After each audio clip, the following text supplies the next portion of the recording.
This podcast is supported by 23andMe.ca, a personalized genetic service available in Canada. 23andMe reports provide genetic information based on a small saliva sample. Canadians can learn about their genetic information that published studies have associated with conditions and traits like celiac disease, cystic fibrosis, and even response to certain medications. More information is available at 23andme.ca. Welcome to the BS Show. Are you ready to shoot the... The BS Show would like to thank their sponsors. Jack Cameron, accredited mortgage professional. Jack can show you the way home. Graco Impact Sports, providing top quality combat sport equipment tested and used by all levels of athletes. Dominate your world. RepoSales.ca, specializing in vehicle and equipment recovery, liquidation, and sales. Hemmings House Pictures, the global movement media makers, helping tell your brand story to the world and accelerate the momentum of your movement. Farmbox Films, capturing stories the way you want to remember them. Greetings, fellow humans. Welcome back once again to the BS Show, the one, the only podcast dedicated to martial arts and combat sports in Atlantic Canada. I am your host, Boyd Sharpe, and I am joined tonight not by Mr. Rick Doyle, who is unfortunately under the weather. Get better, buddy. We look forward to seeing you back here next week, or at least hearing you back here next week. Anytime we don't have to look at you is a bonus. I am joined tonight with Nova Scotia's answer to Darryl Dixon, head zombie killer himself from ZombieProof MMA and Brazilian Jiu-Jitsu, Mr. Kent Peters. How's Cape Breton holding together in this storm, Kent? No, it's fantastic. I'm sitting here looking out the window now. It's got about almost a foot of snow in the driveway, but I live on the water, so we get a lot of wind. Hopefully half of it will be gone tomorrow morning. Yeah. Well, if it's anything like the last blizzard, I'm doing that thing with my fingers. It won't be that bad. Yeah, I tell you, here in Halifax right now is like Arctic Armageddon. It's just brutal. I heard talk of people who have a 15, 20-minute commute, and it took them 4.5 hours to get home, and I'm not even lying. That's serious. Wow, yeah. I just drove home, and it was bad, but it wasn't that bad. Luckily, people aren't really out on it. Like, I live out in the middle of, nowhere, and I was the only tracks on the road for a lot of places that I was driving, which is a good thing. People should stay in tonight. Well, yeah, the big problem up here is you got people who are trying to get from A to B, and then you got a whole bunch of idiots just causing trouble. I joked earlier that I know in Canada it's awesome that we have universal health care. I'm thinking we should just cash that shit in and have universal studded tires in winter. That's where our government money should be going, because these idiots with their all-season tires were flying off into the ditches left, right, and center on my drive home. And I'm in my fucking minivan with my nice studded tires, and I cruised on home with not a hitch. Yeah, all season. I mean, it's all season. It's not Cape Breton's all season. Maybe yeah, California's right. It's all season for friggin' South Carolina. Yeah, it doesn't work for us. It's not the same thing. I mean, it shouldn't even be in the same category. I got studs on, and I drive a Jeep. I tell you, it's amazing. I could drive up the lawn if the driveway was too slippery. Oh, God, you're one of those Jeep snobs. You'd get on well with Jock No, Stone. I was a Jeep TJ snob. I loved it. The Jeep Wave that only Jeep owners could do. Now I'm driving a Patriot because the wife wouldn't let me put the baby. Oh, you're driving a Patriot? TJ. Oh God, no! They hate you now. You're persona non grata. You're out of the club. Anymore. I'm shunned. They came to me and I had the Jeep patch on. They ripped the patch off, threw it on the ground, spit on it. It was a bad, man. It was a bad falling out.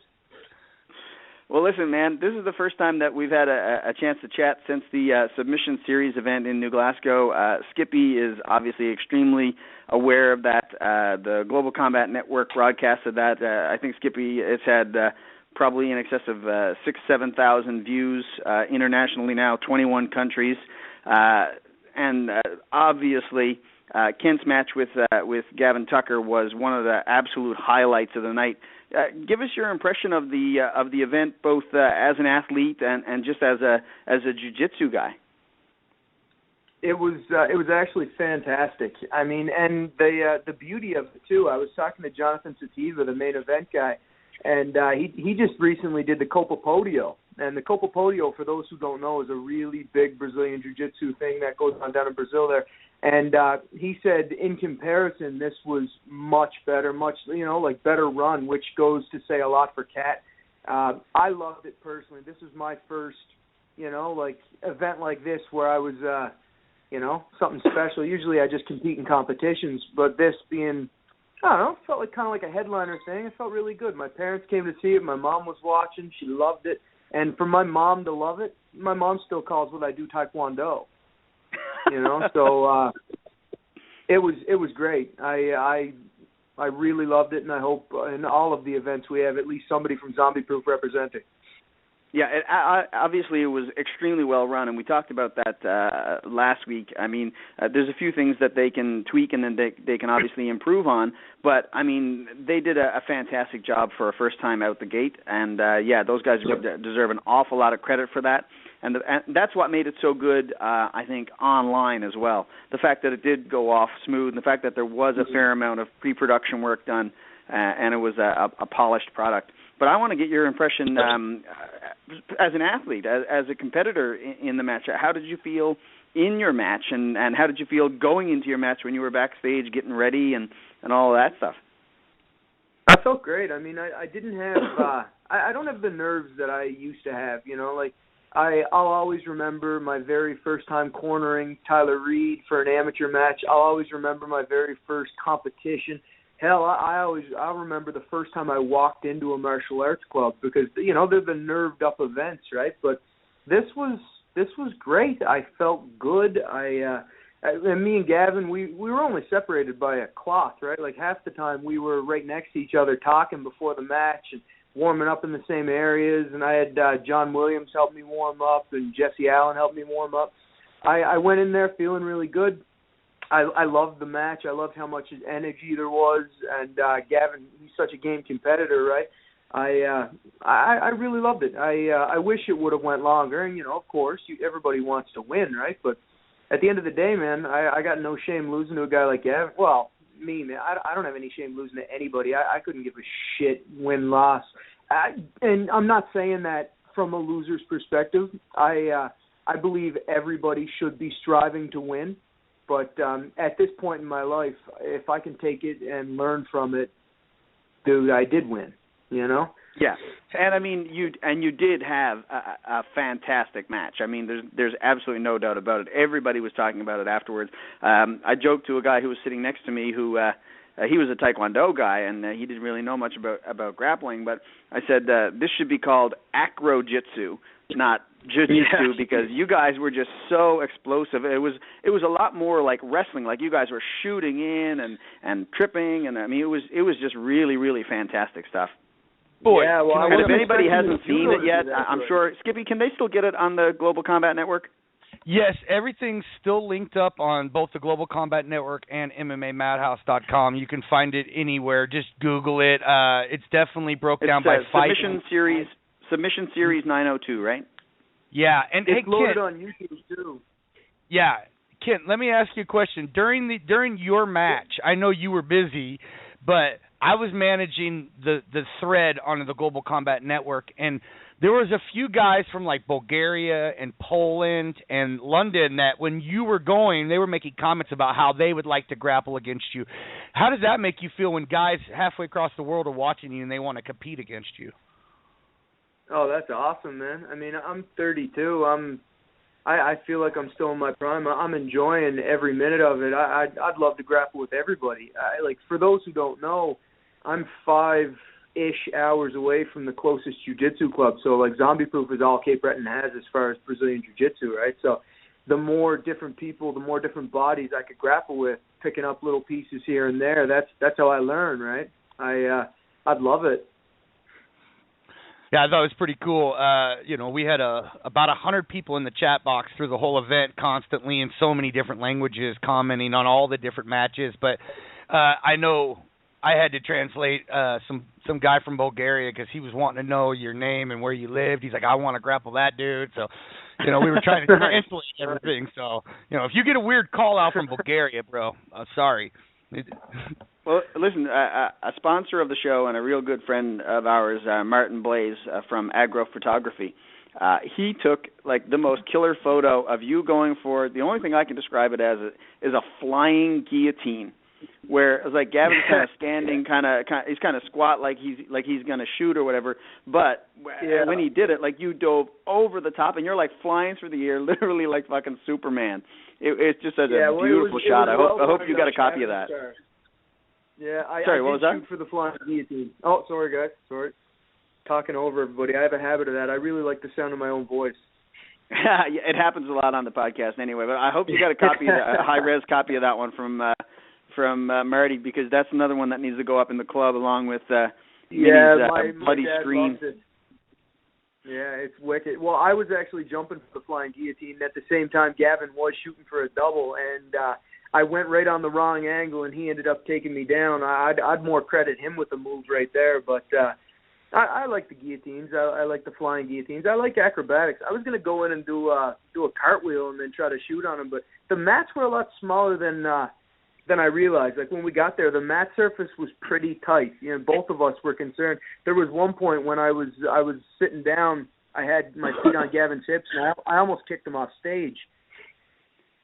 Yeah, and we talked about that last week on the show, and I don't know any specifics, but I am definitely under the impression that Kat is working on that, and we probably will have a larger mat surface in the next one that's coming up.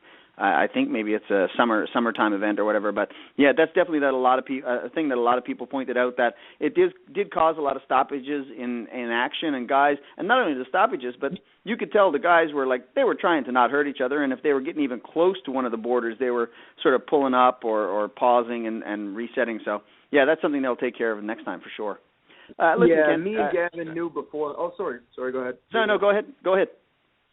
I was just going to say, me and Gavin knew beforehand, like both of us were planning on wrestling, so we talked right before the match saying, you know, if you catch it, run the pipe, but we were both intently making sure we didn't hurt each other. He has a fight coming up, and, I mean, my business is being able to move and teach, right? For sure. So both of us, we were under the understanding that neither of us were going to try to kill each other, and you know, we did really great. I loved it.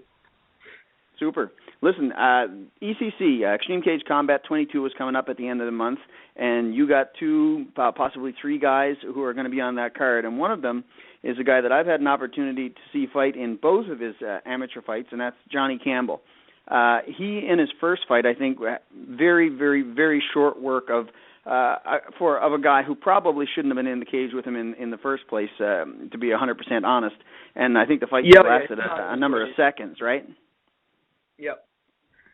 And then in his second fight, again against a much more game opponent, a very experienced striker, still under a couple of minutes, I believe, quick finish. He looked so composed for a first, second-time fighter. I'm always really interested and really intrigued when I see amateurs in their first and second fight, because for the most part, regional show, amateur guy, first fight, especially if there's two of them, it's basically like drunken bums crashing into each other. They end up on the ground and somebody gets TKO'd.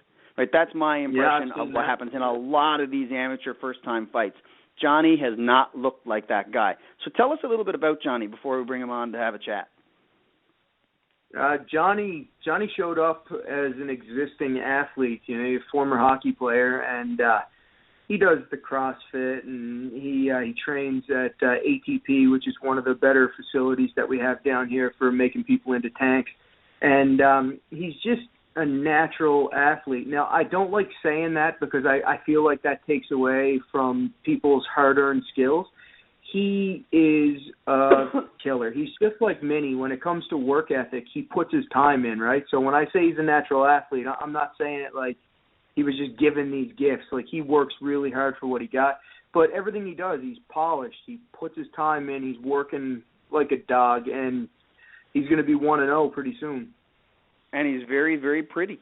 Pretty, man. That guy shouldn't be good at anything. Nobody that good-looking should be allowed to be that good at sports or fighting or even hacky sack.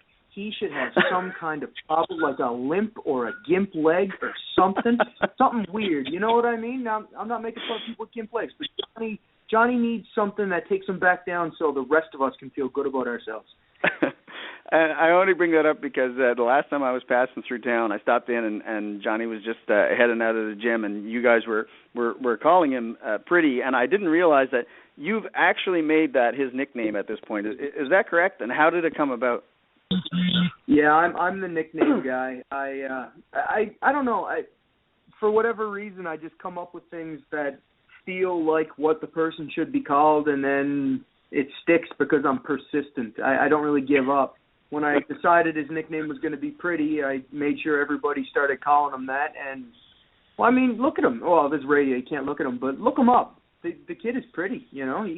If he fails with fighting, he could be a Calvin Klein underwear model. Okay, well, let's not go down that road, but we do have Johnny on the line right now. Johnny, thanks for joining us, man. How you feeling this evening? Good. How are you guys?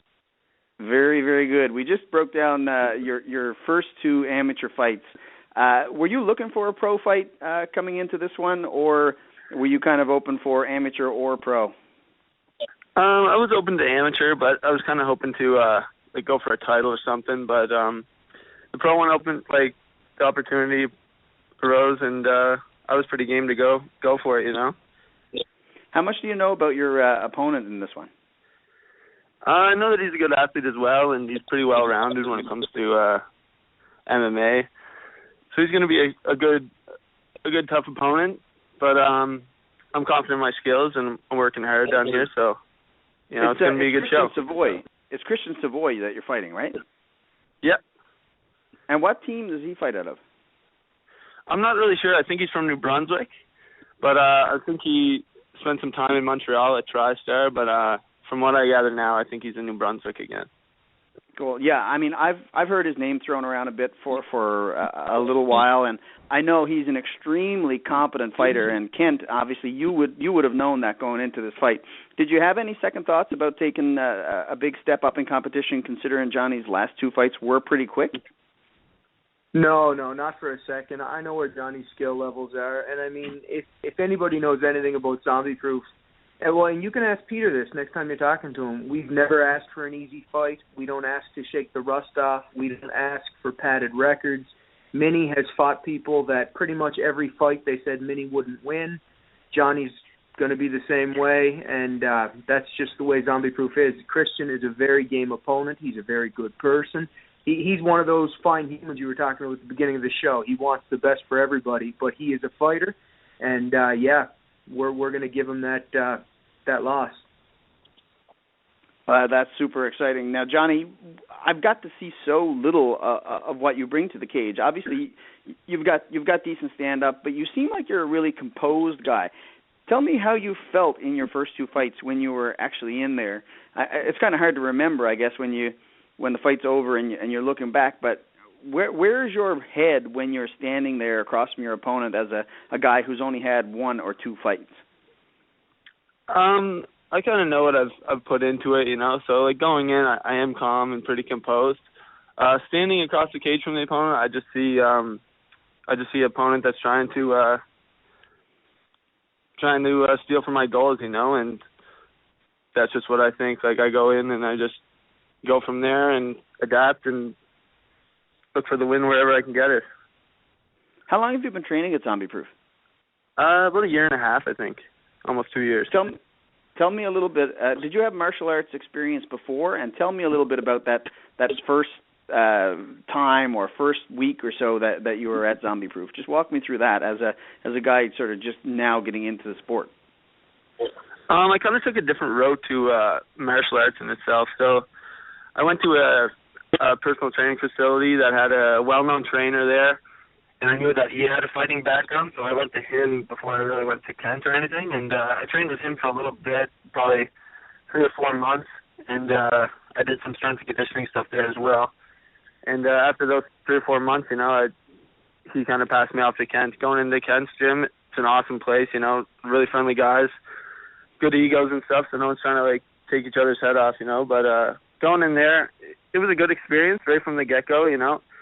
Going in and learning lots right from the start, so it's just been growing from there. Kent, when he walked in the door, did you did you know pretty much right away that he was a guy who was going to fight amateur and possibly turn pro, or was he just kind of another guy coming in, paying his fees and learning some jiu-jitsu? Johnny pays fees? No, when he walked in, it was I already knew he was coming. We have a really good mutual friend, Peter Sapirski, and Peter had told me he was going to bring Johnny down because Peter's seen a lot of potential in Johnny. And I mean, I take pretty much everything Peter says serious. Well, except when we're driving through Halifax and he's a nut. But yeah, he told me Johnny was coming down. He told me Johnny was the real deal. And Johnny's first class, I can't remember who it was, but I think he caught one of our blue belts with an armbar by surprise. So I knew, you know, like you don't catch blue belts by surprise. Oh, well, I mean, you do, but you don't. I don't know. It sounds weird, right? But yeah, I knew right away he was going to be talented. I knew right away he showed all the skills that he needed to, and he fit in. I'm really particular at my gym. If you show up and you're not the kind of person that makes others comfortable, I'm not taking your money. I'm kicking you out. You know, that's why we have such a good group. That's why we have such good egos, because to me, that's a happy place. You know, ZombieProof, it has a good reputation because it is full of good people, and he fits in. He, you know, he's part of the team. He's part of the family. Awesome. And having been at your gym a couple of times and had an opportunity, I think, to maybe do a wrestling class at least once, I can totally feel that. And I said it to Rick when I came back. I said, I don't know if I've ever been in another gym that has as positive a feeling as ZombieProof, especially considering the fact that people are standing there saying the most horrible and heinous things to each other constantly. But, I mean, you can tell that everybody knows. You can say whatever's on your mind. You can say whatever you want because deep down, everybody got each other's back. Guys, he made that up. He made that up. When he was there, it was the free hug day, and there was probably like 50 or 60 hugs given out.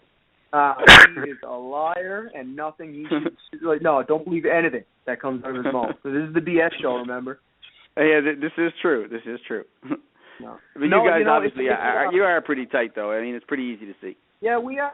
It's a forced atmosphere, though. That's what people don't understand. Like, that isn't something that just happens. That's a forced atmosphere.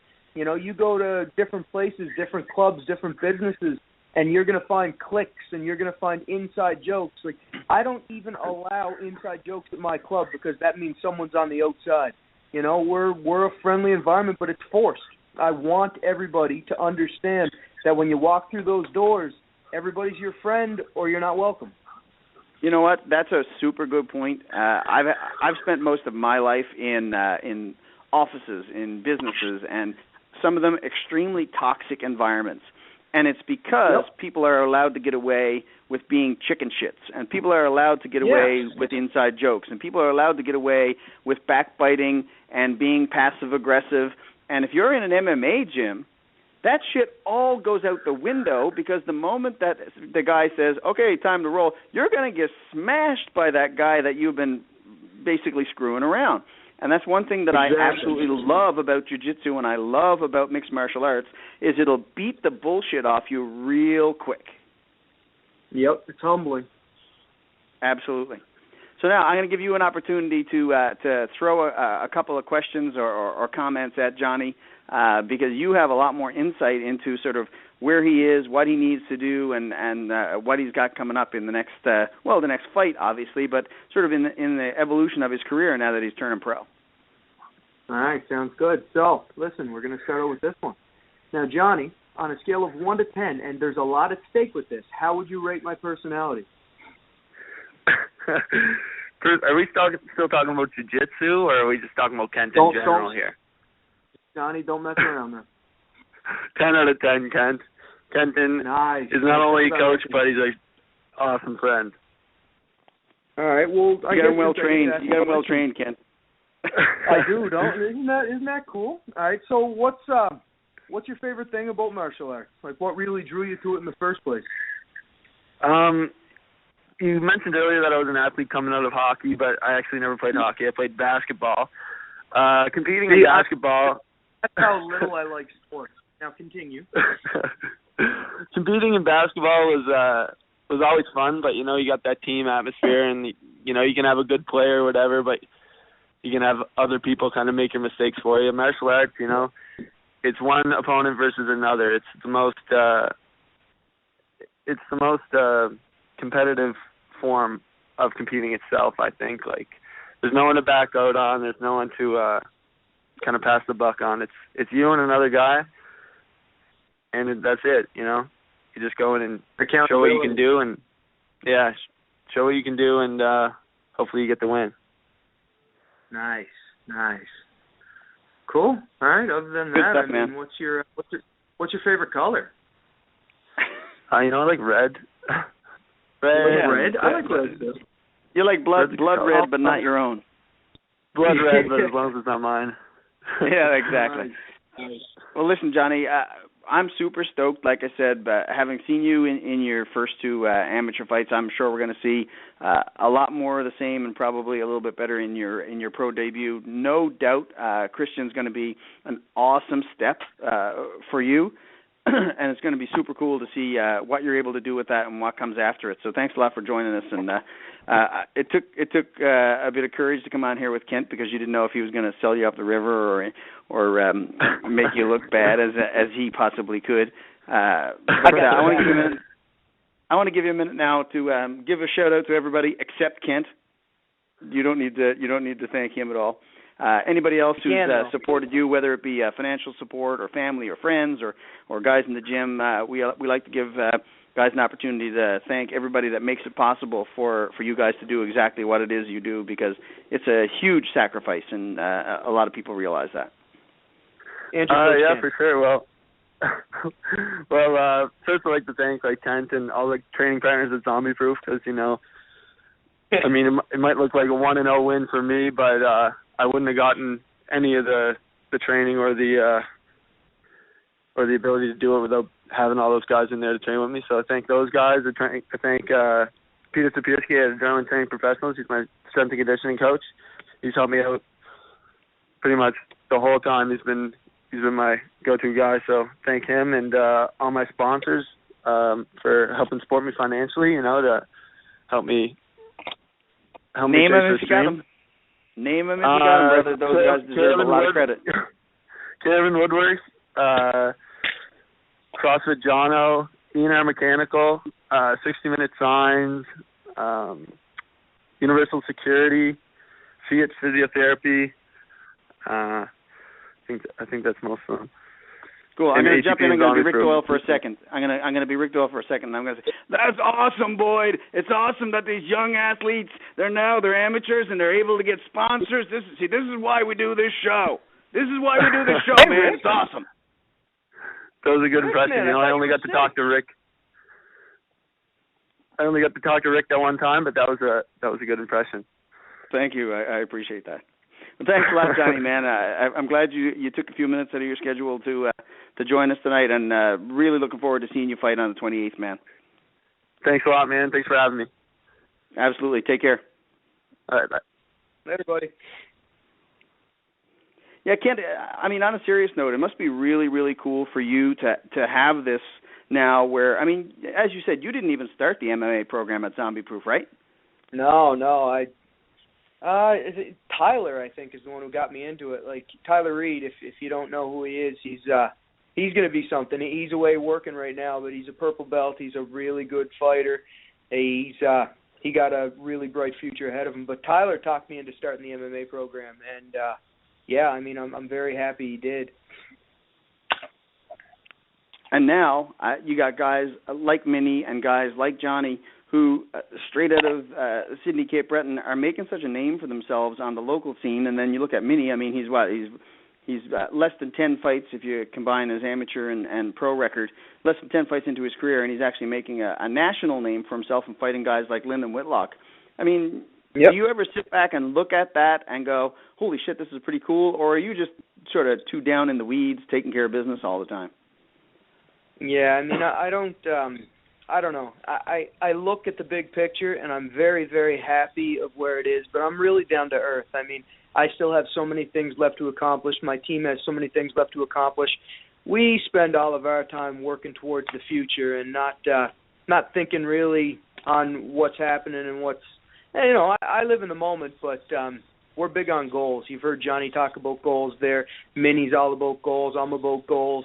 What we've accomplished up till now is just building the foundation for the future because we are going to take over. Awesome. Good stuff.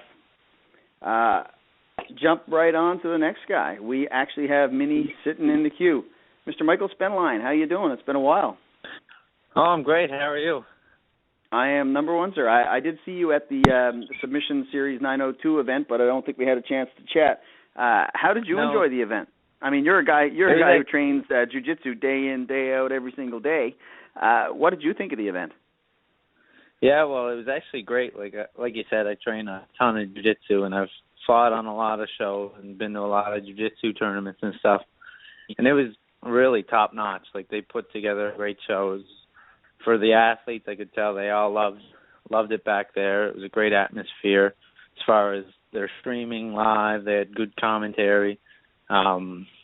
Just the whole thing put together, it was really well put on. It was really impressive. Is it something that you'd want to do yourself? Yeah, I'm hoping to be on the next show, but you never know. We'll see how it goes. I think it'd be very fun to do a no points, just submission only match. So we'll see. Would you Maybe go someone for will hear that, put me on. Would you go for gi or no gi? Well, I like both. Like, I've competed in gi a lot, and no gi. We've been focusing a lot on no gi just because Kent's had that match, and now we've got a few guys fighting in a couple of weeks. So we've been doing a lot of no gi. I'm kind of missing the gi. Like, it's something. Even though you're not fighting in a gi, it's something I just love doing, and I do miss it. And we still do it once in a while, but it's not the same when we're doing it 4 times a week compared to maybe once a week now. Yeah, when you train MMA, are you training gi just because there are gi classes going on, or do you specifically train gi sort of to sharpen your MMA ground game? Well, I believe it helps. Obviously, I've had 3 wins and there were 3 submissions, so obviously I'm doing something right with the ground. And I think as far as jiu-jitsu, my game is evolved so quickly because I'm doing both no gi. I'm doing lots of wrestling and lots of gi, so I'm getting the best out of everything. I'm not just taking, like you see guys, they talk about the new up-and-coming guys who are just training MMA. But then that's someone teaching you what they, from their prospect or from their perspective, is the best way to go about it. Whereas if you learn all the different martial arts and you put them together for you and what works and what doesn't work, that's when you're going to find you're competing at your best and performing at your best. So I believe you got to take those martial arts on their own and take from them what is workable for your body and for your style. Absolutely, 100% agree. I mean, everybody, their mind works differently, their body works differently, and if your coach tells you, hey, do this way because this worked for me, it might not work for you, right? Yeah, exactly, and that's the good thing. Like, we have a good coaching staff, and a lot of our coaches are good at, like Kent and Mike and myself and Johnny, at picking apart things that for specific athletes. Like, I'm not ever going to say, oh, you're doing this wrong, you got to do it my way.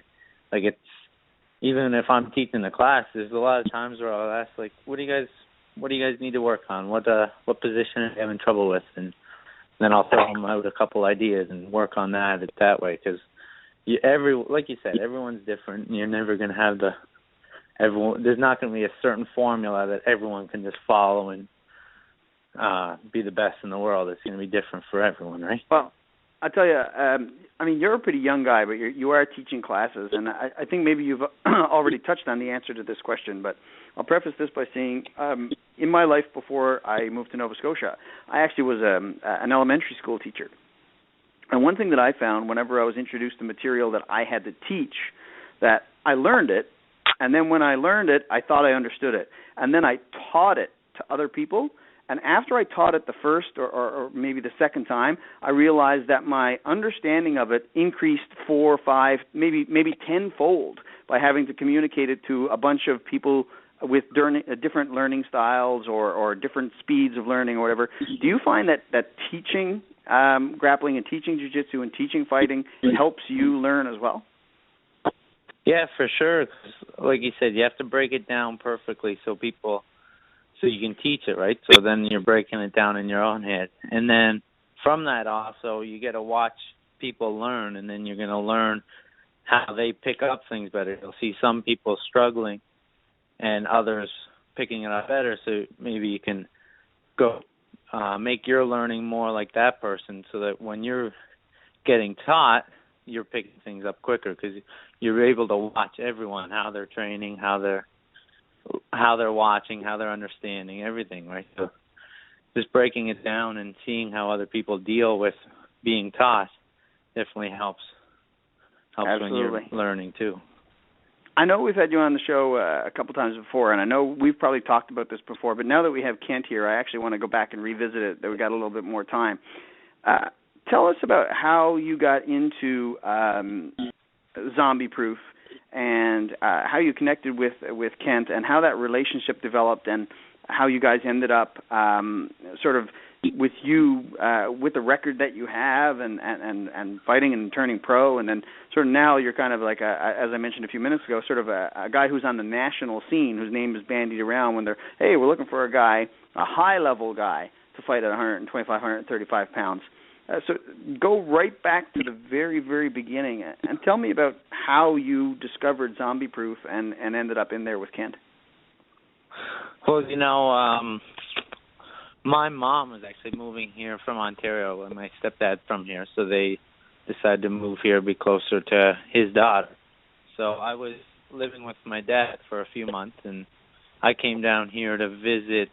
It was in the summer, and I came down for a little bit, and I was already training kickboxing and boxing at that time, and we'd roll and stuff. I had no clue what jiu-jitsu or how to do anything. We just mess around at the club and probably guillotine each other here and there. But so I went on Google when I was here, and I tried a kickboxing school and a boxing school, and I found ZombieProof. It was around the time they were just starting. They were still out in Kent's garage, and I found it and sent them a message and came out and tried a class. And I was partnered up with our intro jiu-jitsu instructor, Matt George, and I was pretty small at that time. I was 16 or 17, I think. And you're gigantic now. Oh, I'm huge. Biggest one at the gym. 6'8". Last time I stood next to you, I think. But I was tiny back then. It's like mini. I'm mini now, and I was tiny back then. But anyways, I was partnered up with Matt. Got it. And he wasn't much bigger than me, and I was thinking, I wrestled around in mats and stuff before, and I thought it was okay. And I thought, okay, this is going to be fun. I'm just going to beat this guy up. And Matt, I think he triangled me about 6 times in a 2 or 3 minute roll and just dominated me. So that was quite the experience there. So then I went back home for about a month, back to Ontario, and it was coming time going into grade 12. It was September, so I had to sign up for school.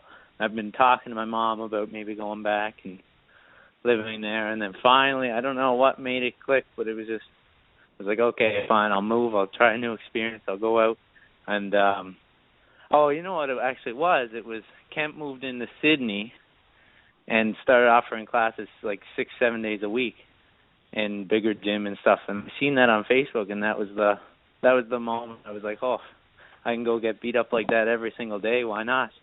So that was the clicking point where I was like, okay, Mom, I'm going to move there. So I enrolled in grade 12 here and moved down, started training every single day. Go to school, go to train all night, go to sleep, wake up, school, train all night. And so from there... When did you get it in your head that you were not only going to train martial arts, which, thousands, hundreds of thousands of Canadian kids do, when did you get it in your head that you were actually going to be a fighter? Well, I never wanted to do, my brother and stepdad started in kickboxing before me, and I never wanted to go with them. They were always trying to talk me into it. They're like, oh, good workout, and it's fun, and this and that, and my brother, I think the reason I finally went was my brother had one of his first amateur kickboxing fights. And you yourself would know the feeling when you're at an event and you see people fight and people fight, how much adrenaline that gets pumping, how motivated you can get from something like that. So yeah, you do kind of get emotionally invested. Yes, exactly. And that's kind of what made me finally go try out a kickboxing class. And it's one of those things, like I've played pretty much every sport from soccer, hockey, everything.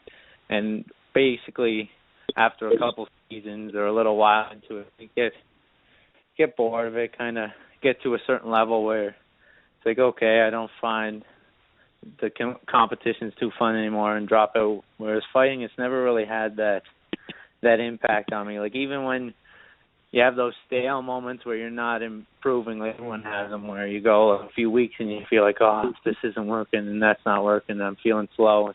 It's still interesting because it's so competitive. Like Johnny, I heard him say earlier, it's that one-on-one. Even in the gym when you're sparring or rolling, it's one-on-one, and you like no one's there. Sure, someone can coach you through it, but no one's gonna walk over and pull the guy off of you and let you jump on top. Like you have to work to get out of those positions. You have to work to get good positions, work to get good moves or everything. So that's one of the aspects that's kept it interesting for me the whole time. And like you said, for as far as being a fighter, it was pretty much right away. Like I remember being a few months in and asking like, oh, when can I fight? And I've never been like a violent guy or anything, or street fighting all the time like a bunch of other kids and stuff, but it interested me, that raw. Yeah, well, let's take a closer look at that then. When you say it interests you, I mean, guys fight for all kinds of reasons. When you say it interests you, what was it that was interesting about fighting, if we'd call it fighting, or competing in MMA, if we want to sort of turn it into an athletic arena? What was it that interested you about that? Well, when I started, it was probably what interested me was that I sucked so bad. Like when I started soccer, you can kick a ball. Anyone can kick a ball, right? You do that when you're a toddler, and just every sport and everything I ever tried, I kind of picked up really quick, and I was right away. Everyone was like, "Oh, Michael's so good at this and so good at that." But then with fighting, it was like I could barely make it through a class, and I couldn't memorize any of the combos for kickboxing. And every time one of the coaches looked at me, they were correcting something. It was just so bad. And like my first time sparring, it was with one of I actually went to school with this guy in high school, and he just beat me up and nonstop, and I was turtle over in the corner, and he's still beating on me. So it's just like, I think at the start it was that it was just so bad, and it was so unnatural for me that I wanted to challenge myself, because everything else I ever did in life kind of came a little easier, every other sport, whereas fighting, it was just kind of foreign to me. And then as time went on and I started to progress, I started seeing different systems in it. Like I've always enjoyed like mathematics in school, just because there's formulas and principles. It's not like you have to memorize certain dates and stuff. It's if you can figure out these formulas and principles about math, you can solve equations and solve math problems. I find it's the same with fighting. If you can find out these formulas and these paths for you, you can solve the problems of other martial artists out there. It's funny you should say that, because I absolutely hated math in school. One thing I did love, and for anyone who's followed the show for any amount of time, this might not come as a shock, but one thing I did absolutely love was creative writing. And I referred to sparring one time. I would have sparring sessions where I felt really good. Things just seemed to make sense, and sort of the story unfolded as I wanted in front of me. And then other times I had what I started calling fighter's block, which is kind of like writer's block. And I would be standing there and just nothing would work. I was like I was brain dead, and no matter what I did, I got hit, and no matter what I did, I couldn't execute. But it seems very similar to what you're talking about, where you have to create it, you have to work at it, you have to know how the pieces fit together, and then construct it the way that it's supposed to. And when it does, it's beautiful. Exactly. Yeah. Kent, I'm going to ask you to jump in here. How important is it for you as you're really a pretty young coach when it comes to taking people to the level that Minnie has gone to now, and that I'm sure other guys are going to go to and beyond. But how important is it when you find a guy who comes up against it, gets beat to shit, realizes I suck at this, these guys are way better, and rather than cowering from that or puffing their chest out and walking away and making excuses, buckles down and does the work to get better? How important is that? Well, they're the best. I mean, and I'm not just saying that. That's the attitude that I feel is the best for martial arts. I can still remember. Unfortunately, I can't remember the guy's name. I was doing kickboxing at a club down in Sydney here, a really good club, a kickboxing club, and they had a jiu-jitsu guy in who was also a karate black belt. So he did a jiu-jitsu seminar, and I thought I was pretty good at rolling because I thought I was tough. And he triangled me. And I said, okay, another one. And he triangled me. And one more. And he triangled me. And he actually had to say, okay, I can't roll with you anymore. I got to roll with some of the other people here. And for me, that was like, what the hell just happened? This guy just killed me. And I'm like, I'm me. I'm Kent Peters. And I'll never forget that moment because that's what made me dedicate more of my life to the grappling. And so just what Minnie's saying about Matt George, who we also lovingly refer to as the Dirtbag or El Dirto. He that's that turning point, right? Like I remember this. His name was Jesse something, and man, I wish I could remember because he changed my life without ever knowing. But there's the other side of it. I've had people show up and I've rolled with them, and I triangle. I remember the guy like it was yesterday. I triangled him, and he said again. I triangled him again. I triangled him. And then he never came back, So he's the guy. He didn't want to face that humbling reality where guys like Minnie, guys like Johnny, guys like myself, like we want to face that humbling reality. We want to see what's next. We want to push ourselves beyond that, because I'll always remember how vulnerable I was that day, and I don't want to be vulnerable, So it's not just about winning a fight. It's not about winning an MMA match. It's not about winning a jiu-jitsu match. It's about bettering myself as a person. So knowing that Minnie feels the same way I do. A distinction that you need to make there is between vulnerability and weakness, because people tend to think that those are one and the same, especially men. Yeah, they're not. We tend to think that those are one thing and the same, and they're not. They're actually, you can't really get strong without being vulnerable, because you need to let yourself lose. You need to find that limitation. You need to find that guy that's going to triangle you 27 times so that you can go off and train your ass and come back, and the next time he only triangles you 26 because you've been humbled enough to go out and do the work and come back and get a little bit better. I'll start ranting on how not failing kids in school is screwing up our society. No, it's just we need it. You need to lose. You need to learn how to lose. You need to learn how to accept how to lose, because you need to use your losses as motivation to make yourself a better human being. Absolutely. And I'm going to take that as a perfect segue into this is Minnie's return from a loss to Lyndon Whitlock. I had the good fortune of getting a copy of that fight in pretty high resolution the other day. I sat down, I watched it 4 or 5 times, enjoyed every single second of it.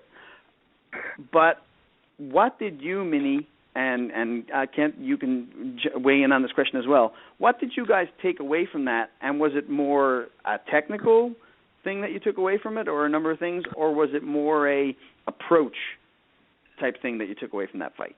Minnie, I'll ask you first. Well, for me, I'd say a lot of it was approach. Like, I went against one of the best guys in Canada that's, like, he hasn't really made bantamweight yet, so he's still considered a featherweight. And I should be a flyweight fighting at bantamweight. So for me to go 3 rounds with someone who's a top featherweight in Canada, like, he's done well for himself at that for years now, and I'm just an up-and-comer who's fighting a weight class above. And to go 3 rounds, it really shows that a lot of my performances aren't flukes. Like, I can be in there with that high level.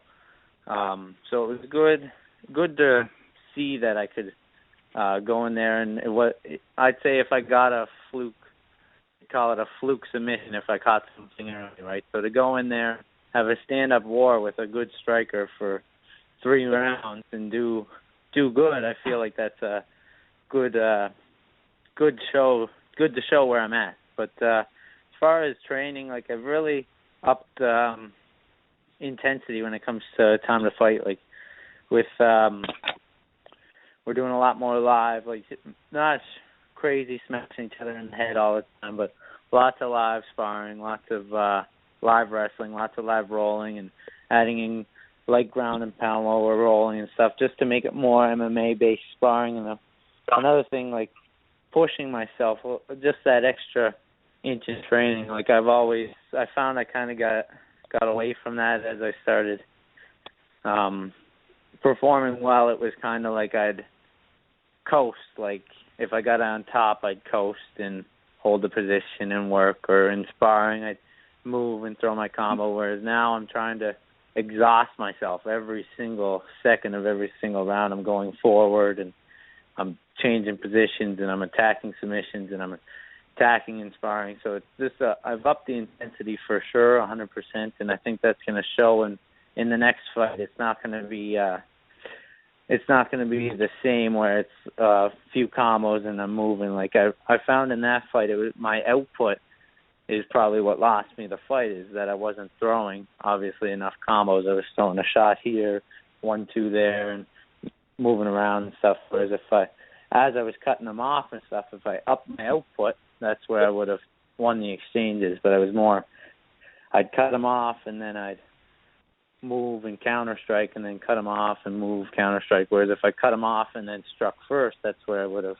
won those exchanges. So that's one thing I'm gonna make an enormously geek confession here now. One of the reasons I watched your fight over and over and over was I actually sat in my basement and I called the fight Joe Rogan style, as just an experiment for myself, just to see what I would sound like if I could do it. Usually when I watch MMA, I'm either swearing or cheering or rooting for the guy that I know or whatever, and I'm not actually looking at it intelligently to break it down what was happening. But what you just said is exactly what I was saying when I watched the fight.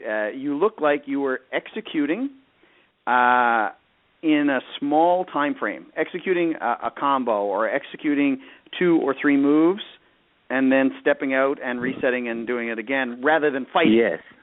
And that's one thing I've kind of been working on. It's just that intensity, like being in people's faces.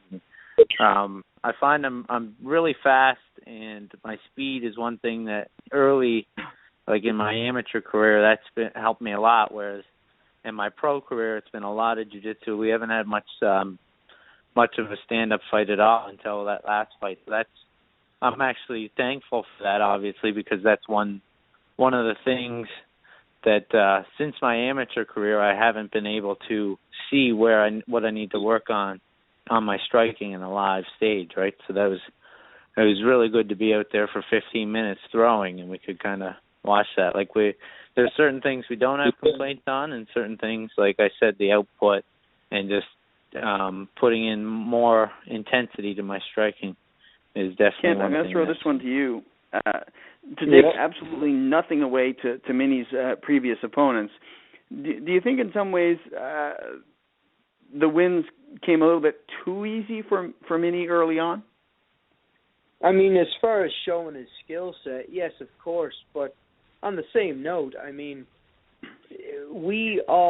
everybody who does this knows that the fight is just a fight. I mean, all of the real battling happens when you're training, staying healthy, staying hydrated, staying fit, staying in shape, getting the cardio up, keeping your training partners active and motivated, keeping yourself motivated and focused. So, I mean, realistically, his fights lasted a few months each, you know. So going in there and finishing it quick in the first round, no, I got no complaints with that. I mean, there's no reason for him to brutalize himself with 15 minutes worth of fighting.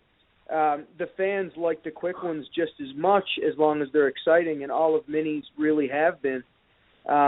One thing I would like to say, if you guys don't mind, because I know we're running short on time, is as a team, and I mean me and Minnie together, and this is with pretty much everybody on our team, and I encourage other gyms to be the same here, but like for the submission series, for instance, right after the match, Minnie, he didn't do the whole, oh, congratulations, that was such an exciting fight. He said, so you decided not to wrestle, hey? You know what I mean? Like, this is our relationship. After one of Minnie's amateur wins, I sat him down, and I got so mad at him. Like, it just, we have that relationship where we can be so brutally honest with each other that sometimes you would be concerned that we would get into a fist fight, you know? Like, Minnie's first pro fight, if you want to see a fake smile, look up the win of me and Minnie standing next to each other forcing it, because both of us knew he could have done way better. And between me and Minnie, we're so good at evaluating what has happened and not living on hype that that's why he keeps getting better. That's one of the things. Like, he knows exactly what to use as motivation. He throws away the negative stuff as long as he's learned from it. And, you know, that's why I think he's going to be a champion.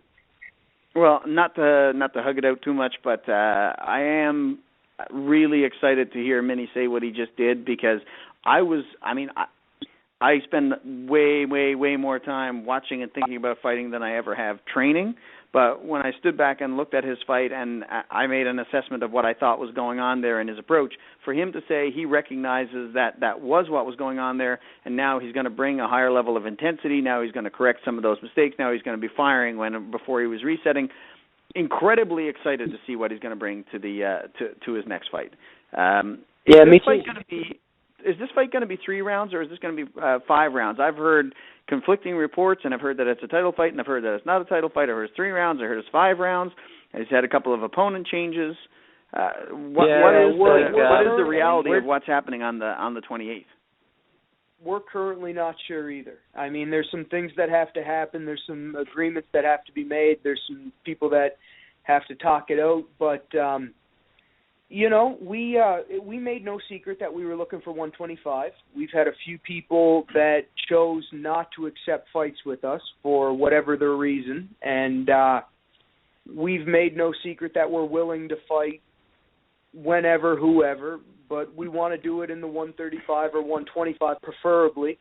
This fight was offered to us at a 5-round qualifier, but we don't know who's on the other end of the qualifier bracket. So there's some things that have to be decided, you know. So it's not really 100% set in stone yet. So we're training as if it was a 10-round title fight, but we don't care. You know, we're ready for 10 rounds. Yeah, well, you told me to go ask Peter what it's like working with ZombieProof, and to be 100% honest, I already did, and he said the very thing that you said he would say. You guys you'll fight anybody, and when you say you'll fight, you always show up and you always take the fight, and there's never much of an argument. So I'm sure that it'll get worked out in the coming 2-3 weeks, and it's going to be an awesome scrap. Yeah, I think it's going to be a really fun show. Like Ken said, we're training super hard. It doesn't matter if it's 3 rounds or 5 rounds. Like, I was talking to my mom the other day, and she's like, oh, it might be 5 rounds. Oh, it might be 3 rounds. Oh, and it's back and forth. And I was like, to me, it doesn't matter. It's another fight against a good opponent. He's got a good record, 5-2, which will look nicely on my record. So, it's a good fight. It doesn't matter how long the fight is. It's just I'm going to go out there and perform, and I'm going to try to finish as wherever I can. It doesn't matter if it's in a 3-round fight or in a 5-round fight. It's going to be the same approach. Train hard and go out there and perform well. Awesome, Michael. It's awesome for me, who doesn't get a chance to train with you and only gets a chance to see you a couple times a year, to have this opportunity to sort of travel along this journey with you, because I'm a huge fan of yours. I'm a big supporter of yours, and we just love what you guys are doing down there as ZombieProof. So really looking forward to the 28th. Take a couple of minutes to give a shout-out to anybody who's been an extra special help to you, any of your sponsors. Show Johnny how it's done, because I think he kind of flubbed this one a little bit. Oh! Yeah, poor Johnny. Was this his debut tonight? Yeah. You'll have to show him how a pro does it. Well, he's doing all right. I mean, he's doing great in training, and I'll toss a shout out to him just because he's one of those guys that helps keep me motivated, because he's always in there training so hard and pushing himself and learning new things. So it's me just having to keep up with him. Like, he's this up and comer, and I feel like I've kind of already, like you said, I've made a name for myself in MMA. He's this up and comer, and he's pushing harder than me. I gotta keep up and try to keep up. So, feels good. Like competition we were talking about, it's good to have that friendly competition in the gym. And there's you need it. Lots of guys. Yeah, you need it, and there's so many guys at the gym right now that training hard and pushing me, pushing Johnny, pushing all the other guys, just going through everything. So obviously our team, I got to give a huge shout out to. My family, like as soon as my mom hears there's a fight coming up, she's off baking these healthy snacks and making salads and shopping for a bunch of chicken and fish and whatnot. So huge shout out to family and everyone. As far as sponsors, let me just bring them up here so I don't miss any out. See, Johnny, pay attention. You got to have that list on hand, right? See right here. Let's see. We have Black Spoon Bistro. They've been supporting me for a long time. Regional Chiropractic. I was actually there today. Got a massage. They're a great help in my career, just keeping my body moving. Pembroke Construction. The Pit has been supporting me. Dr. Savvy D, cardiologist. See him at the fight. Dr. D, what's up, Dr. D? Colburn's Trophy and Sport. They do all my T-shirts, all that for me, which is huge help. Love having my Team Mini, and we're looking at a new design for that. Just throwing that out there. You might see a new Team Mini shirt coming out. Wholesale Molding and Millwork. Smashbox Recording. He does actually a lot of our video stuff. You told me about that. You're looking for a fight announcement video. I was just gonna call you out. I was like, dude, you got a sponsor who's a video editor. Get that shit up there. Yeah. Oh, I'm sure he's listening right now. He'll get to work on it. Yeah, listen, Minnie needs a fight announcement video. Get that stuff up there right now, quick. It's got to be entertaining too. Yeah, it has to be funny. All right, DJ Majestic and Dream Stables are all sponsors of mine, helping me out. A lot of local businesses, and they're supporting local fighters. So give them the support back. Shop local, support local. If they grow, we all grow, right? So awesome, thanks man. a lot, everyone. That's a great way to look at it. I'd like to thanks a lot, Michael. Always. Sorry, go ahead. I got one more thing. To the BS show for having me on, having Kent on, Johnny on, helping our gym put out a few words out there to the MMA world and show what we're doing in our gym time and everything. Thanks a lot, Boyd, and everyone on the BS show. Awesome, man. It's an absolute pleasure. You take care. Have a great night. Yeah, thank you. Go get in some extra cardio, doing some shoveling. I will. Kent, how lucky are you that kid walked into your gym, man? Yeah, pretty wicked, eh?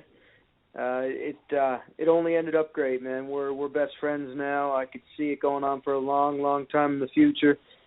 So yeah, I'm pretty lucky. I mean, I'm lucky that every single person that walks into my gym does. I have such a great team, and you've seen it firsthand, from the kids up to the older guys that are training, still keeping it hardcore. We got a great group, and I love ZombieProof, man. Listen, you do a lot of pushing on social media. Is there anything in particular that you're gunning for these days? Are you doing a big drive for new people, or are you offering any new classes coming up, or is there anything sort of big in zombie land these days? Yeah, you know what? Actually, it's funny. I'm working with a bunch of other local small businesses. We're going to start really pushing The economy. I mean, it sounds kind of far-fetched, right? But we're going to start an educational thing where we're teaching people about spending local and how your money staying in your local economy gets more jobs going, the roads will be fixed. I mean, when we go to all these big box stores, we're really giving our money to distant places, spending local, the small little shops, it seems weird, but everybody, if you guys could take an hour and learn about the economics of small businesses and spending your money local, you'd be mind blown. It's a really big deal. We're going to start this new campaign called Cop Buying Local, and we're going to praise people for smart local purchases. And, I think it's going to be a pretty big deal. If everybody got on to something like that, really making their community a better place. ZombieProof's more than just the martial arts itself, right? Like, I want Cape Breton to thrive. I love it. Absolutely love it. I got to tease out a related project that I'm working on. In addition to the BS show, which I will always do, just because I love this world so much, I'm also working on a new show called, tentatively, Experimental Humans. And it's a show that explores people in Atlantic Canada who choose to live their lives in passionate and creative ways. You, sir, qualify. I am booking you right now as one of my guests on that show to talk about any number of things inside and outside of the world of martial arts. Awesome, bro. I'm in. Yeah, it's going to be fun. It's going to be a good show. I'm super, super excited for it. Skippy, are you around? Yes, sir. Cool. We have exceeded our time. Kent asked me earlier in the evening, how long does the show run? And I was going to say, when we get talking, we never know when to stop. Well, I'll tell you what. I think you guys did a great job tonight. Kent, obviously, you had me cracking up earlier with Johnny. I mean, and a lot of people out there thought that segment was hilarious. As for Michael, I thought another great segment. And, I believe after listening to his interview, man, there's a few cats out here on the West Coast I would really like to see him face. So I did some tagging. Hopefully we can get some matchmaking done, this summer. So, yeah, 125, boys, great. 125, that's awesome. Well, and that's the matchup. There's a ridiculously talented 125er out here in my area that I think would match up perfectly against him, and he's having a tough time getting fights out here. So, let's see if ECC can make something happen. Maybe we get some sponsors together to help pay for the airfare and stuff. And let's make something for sure. Let's try to make something happen this summer for them guys. Summertime, bring it on. That's wicked, man. We all have to work together. Finding 125ers is incredibly hard. There's a lot of 135ers out there that could be dropping a few extra pounds and making their name at flyweight. There's a lot of small bantamweights. I mean, the more the merrier, guys. Like, flyweight should band together, start like some kind of union, really put your name out there. The fly union. Guys, we're having so much trouble finding fights. I'm telling you, flyweights, you guys are exciting to watch. Make your name known, right? If you're a small bantamweight, put your name out there. Get some more fights. If everybody gets together, I'm telling you, you guys are the future. I love watching flyweights. Absolutely. There's nothing like watching small guys who are extremely talented and just phenomenally fast. Sometimes you have to slow down the tape to figure out what in the hell happened, but it's pretty exciting stuff. Well, thanks a lot, man. We've now broken you in as a official host of the BS show, so I look forward to calling on you a little bit over the next year. Maybe stepping in when either myself or Rick or perhaps even both of us are off with other projects and stuff, because it's awesome to know there's somebody else like yourself around who can carry the show and has such a passion for the sport. Yeah, for sure. And I mean, I really appreciate you guys having me. I'd love to do a show sometime where it's it's other people that I'd get to meet, not two guys that are constantly with me 24 hours a day. I mean, asking Johnny his favorite color, that was cool, and I feel bad that thinking he was a hockey player and didn't know he was a basketball player, but I mean, I don't really like sports, like, at all, so I'm always here for you guys. I love this. This was a lot of fun. I hope you guys enjoyed hearing my voice as much as I enjoyed hearing my voice. And you just reminded me of something. I touched on it at the beginning of the show that Rick wasn't able to join us tonight because he's a bit under the weather. I've been filled with this warm glow of joy for the past 4 hours because he texted me and said he had laryngitis and he hasn't been able to say a word in 24 hours. And the thought of Rick Doyle not able to talk just fills me with joy. I don't know if you guys appreciate that, but I certainly do. Anyway, Skippy, as we say every week, brother, I think that's enough BS for one night. Thanks, Kent.